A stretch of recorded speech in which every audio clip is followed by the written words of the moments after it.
Bonjour! 8e épisode. Là, t'as vu, je les ai mis à la lecture.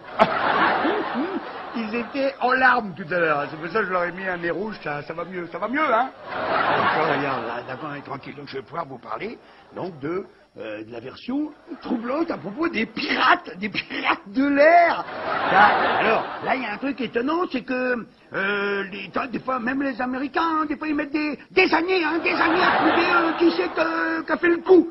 Mais là, putain, là, 3 jours après, il y a Robert Mueller, c'est le directeur du FBI. Attention, hein, c'est pas n'importe quoi, il arrive avec les cuissons, tu sais, derrière ça rigole pas. Mon mieux, 3 jours après, il vient et il dit au monde entier, il dit, ça y est, on les a, hein, j'ai quasiment toute la liste, on a parlé un petit peu avec les familles des victimes, ça y est, on les a.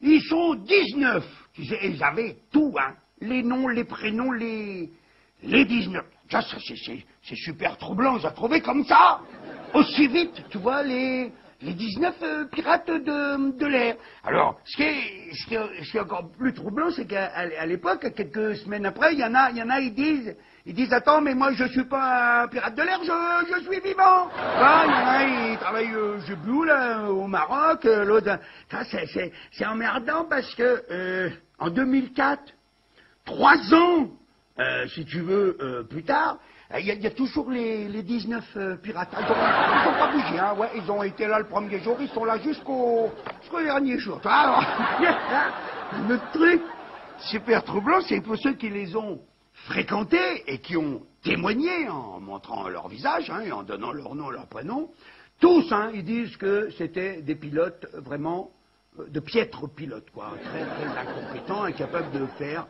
décoller un tout petit avion. Tu vois, des fois, ils l'abandonnent au bout de la piste et puis ils rentrent à pied. Tu vois, pas des grands pilotes. Et puis alors, pour ceux qui ont fréquenté jusqu'à la veille, hein, ceux qui ont fréquenté Mohamed Atta, par exemple, et son copain, là, je sais plus comment il s'appelle, alors là, ils sont carrément décrits comme des alcooliques, cocaïnomanes et grands consommateurs de call girl, si tu veux, ce qui correspond tout à fait au type même du musulman fanatique, tu vois.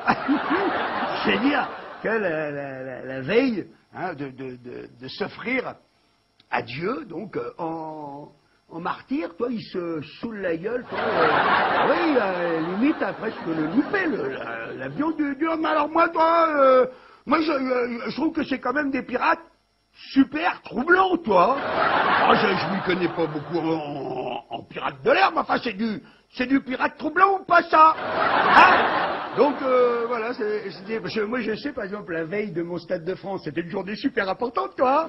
Hein? Bah, je te jure, j'ai pas fait la riboule dingue, hein, la veille, hein. C'était jogging le matin, toi, et c'était juste pour faire rigoler 52 000 personnes, quoi. Hein, j'allais pas rendre mon âme à Dieu, mais j'ai quand même fait attention, là, ça, c'est du pirate troublant, ça. À mon avis, hein.